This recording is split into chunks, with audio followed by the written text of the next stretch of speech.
নমস্কার সবাইকে, স্বাগত জানাচ্ছি সবাইকে আমার চ্যানেলে। তো শুরু করছি আজকের আমাদের যে মেইন টপিক। তো আমরা বলেছিলাম আগের ভিডিওতে আমাদের চলন সম্পর্কে যে বেসিক কনসেপ্টগুলো ছিল, চলনের বিভিন্ন রকম ভাগগুলো ছিল, সেগুলো আমরা জেনেছিলাম।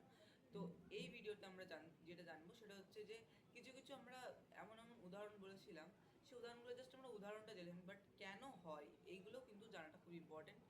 এবার সব কটা না, মানে বিশেষ বিশেষ কিছু আছে যেগুলো পরীক্ষাতে আসার মতো। তো সেইগুলো আজকে একটু ব্যাখ্যা করছি। তো প্রথমেই যেটা আছে, নামটা যেটা প্রথমেই পড়ছে সেটা হচ্ছে ভেরি ভেরি ইম্পর্টেন্ট, সবাই খাতায় নোট করে নিতে পারো।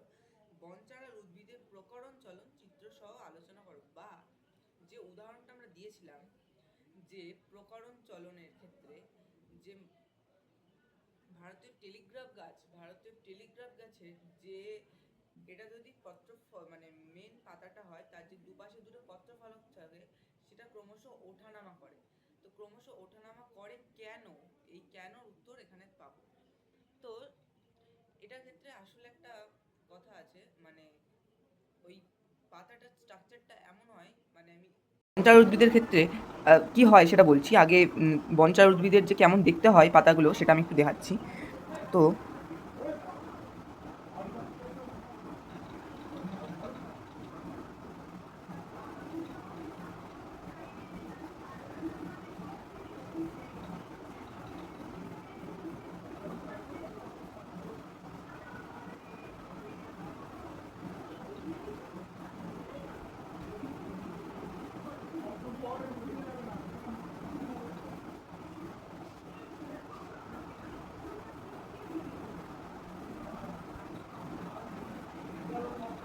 তো এটা একটা বনচারাল উদ্ভিদ, এটা একটা বনচারাল উদ্ভিদ। তো এই বনচারাল উদ্ভিদের মেন যে যে জায়গাটা, মানে এই যে মেন যে ঘটনাটা এইখানটাতেই ঘটে, এইখানটাতেই মেন ঘটনাটা ঘটে, এই জায়গাটা আর এই জায়গাটা। আর এটা একটা যৌগিক পত্র, আর এটা মানে এটা প্রধান পত্র, আর এগুলো হচ্ছে অনুফলক। এবার এই অনুফলকগুলো কখনো কখনো এরকম এরকম অবস্থায় চলে আসে, আবার কখনো কখনো এরকম, মানে এরকমই হতে থাকে আর কি। এটা ক্রমাগত হতেই থাকে, এইদিকেও সেম একই, ওঠানামা করে। তো কেন হয়? তো এই অনুফলকের যে পত্রের এই যে এই জায়গাটায়, পত্রের এই বৃন্তে শুরুতেই, পত্রের যে বৃন্তের যে শুরুতেই এখানে কিছু এই জায়গাটার অঞ্চলটার নাম হচ্ছে, সকলের পরিচিত এতদিন যারা পড়ছে, পালভিনাস। পালভিনাস, এই অঞ্চলটা হচ্ছে পালভিনাস। এই পালভিনাসটাই আসলে এই বনচার উদ্ভিদের এই চলনের মুখ্য ভূমিকা পালন করে। এর মধ্যে থাকে মোটর কোষ, এর মধ্যে মোটর কোষ থাকে, যাদের মধ্যে রস ভর্তি, সেগুলো রসযুক্ত। তো কী হয়, অনেক সময় রসস্ফীতিজনিত চাপের যদি বেশি হয় তখন ওঠে, আবার কমে গেলে নামে। মানে অর্থাৎ রসস্ফীতিজনিত চাপের এই মোটর কোষে মানে সংবেদনশীলতায়, যেমন মোটর কোষের বাইরে থেকে উদ্দীপনা নিয়ে বা গ্রহণ করে যে তার যে রসস্ফীতিজনিত চাপের তারতম্য ঘটে বলে আসলে এই একবার পত্রফলকটা এখানে, অনুফলকটা এখানে যায়, আবার একবার এখানে আসে, এরকম সেম ঘটনা ঘটে। তো বোঝা গেল এর জন্যেই এটা এরকম অল টাইম এরকম নামা ওঠা করতে থাকে। আর তার জন্য এটার আর এক নাম কি আছে, এটা হচ্ছে ভারতের নিত্যরত উদ্ভিদ। নিত্যরত উদ্ভিদ,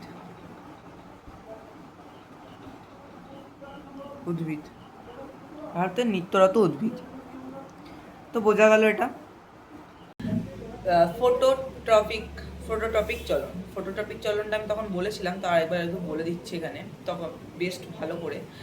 ধরো কথার কথা, একটা আমার পিছনে দেখতে হচ্ছে জানলা, এই জানলায় রোদ্দুর আসে, এই জানলার যদি এক সাইডে, ধরো জানলার ওই গ্রিলের ওখানে একটা টবের মধ্যে করে আমি গাছকে ঝুলিয়ে রাখলাম। তো এই গাছকে ঝুলিয়ে রাখলে সেখানে প্রতিদিন দৈনন্দিন ওখানে সূর্যের আলো পড়ে। ফলে যদি ওই গাছটার কাণ্ডের অগ্রভাগটা যে সাইডটায় আলো পড়ে বা আলোটা পড়ে, তার বিপরীত সাইডে কিন্তু সেটা আলো পড়ে না। ফলে সেই অঞ্চলটায় বেশি পরিমাণে কোষ বিভাজন হয়। তো কোষ বিভাজন যদি ধরো এই সাইডে কোষ বিভাজন হলে কী হবে, আমার হাতটা এদিকে, মানে এই দিকের ভরটা সব এদিকে পড়বে, তো এদিকে চেপে যাবে, এদিকে বেঁকে যাবে। তো তেমনই এদিকে কোষ বিভাজন হওয়ার ফলে তেমন ওটা, মানে এখানে এই যে সাইডে, এই সাইডটাই মানে অধিক ঘর, মানে অক্সিজেন আমাদের কী কাজে লাগে, এটাকে একটা ভালো কিন্তু বুঝতে হবে। অক্সিন, আমাদের অক্সিন হরমোন, এটা পরে পড়াবো তোমাদের অবশ্যই, আমি বলছি এখন জাস্ট এমনি নোট করে রাখো। অক্সিন হরমোন আমাদের বৃদ্ধির অনেক কাজে লাগে।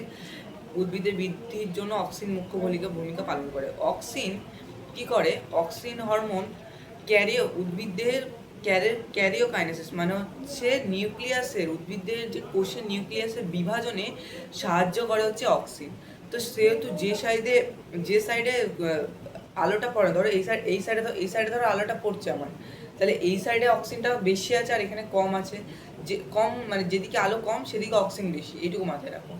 তাহলে এই সাইডে অক্সিজেন যেখানে বেশি সেখানে বেশি ক্যারিওকাইনেসিস হবে, ফলে অতিরিক্ত কোষ বিভাজন হয়ে যাবে এবং কী হবে, এই দিকের চাপটা এদিকে পড়বে, ফলে এরকম বেঁকে যাবে। অর্থাৎ এদিকটা আলো আছে, তার মানে আলোর দিকে ক্রমাগত এগিয়ে যাচ্ছে ও বেঁকে যাচ্ছে। তো এই যে ঘটনাটা ঘটে এটাকেই আমরা ফটোট্রপিক চলন বলি। তো ক্লিয়ার হয়েছে সবার? তো তারপর যাচ্ছি পরেরটা।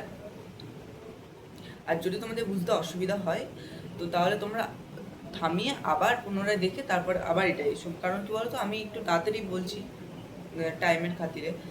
তো তারপরটা করছি। তো নেক্সট যেটা আসছে সেটা হচ্ছে আমাদের অভিকর্ষজ চলন। তাহলে অভিকর্ষজ ট্রপিক চলন মানে জিওট্রপিক চলন আছে।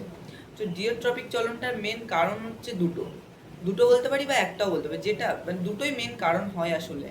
তো মেন যেটা একদম মানে কি বলবো পারফেক্ট যেটা একদম খাটে সেটা হলো জলের জন্য মেন যেটা হয়, যে কি দেখবো, ধরো একটা বিশাল, ধরো এটা বট গাছ, এটা একটা বট গাছ, কথার কথা, এটা ধরো তার মানে এটা মাটি আর এটা বট গাছ।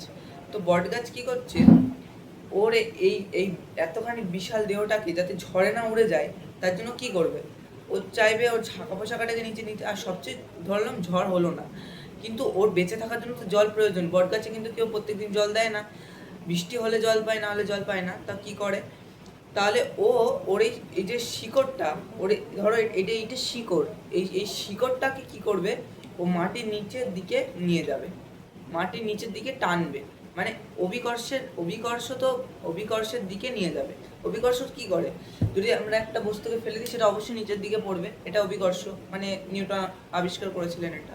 তো অভিকর্ষের দিকে পড়ছে, তো এই অভিকর্ষের দিকে পড়ার ফলে অভিকর্ষের দিকে যাচ্ছে এবং জল তার আর ওইটা যেটা বললাম ঝড় শাখা প্রশাখা বিস্তার করছে নিচে গিয়ে, তো দৃঢ়তা প্রদান করছে সেটা, আর জলের যোগানও মেটাচ্ছে। তাহলে ফলে এর জন্য জিওট্রপিক চলনটা হয়। এবার জিওট্রপিক ফটোট্রপিক চলন তো বুঝলাম, এবার এখানে না কিছু শর্ট প্রশ্ন আসে, যেমন সবাই নোট করে নাও, যাদের খাতা পেন নিয়ে বসে, অবশ্যই ভাবছি খাতা পেন নিয়ে বসেছো তোমরা।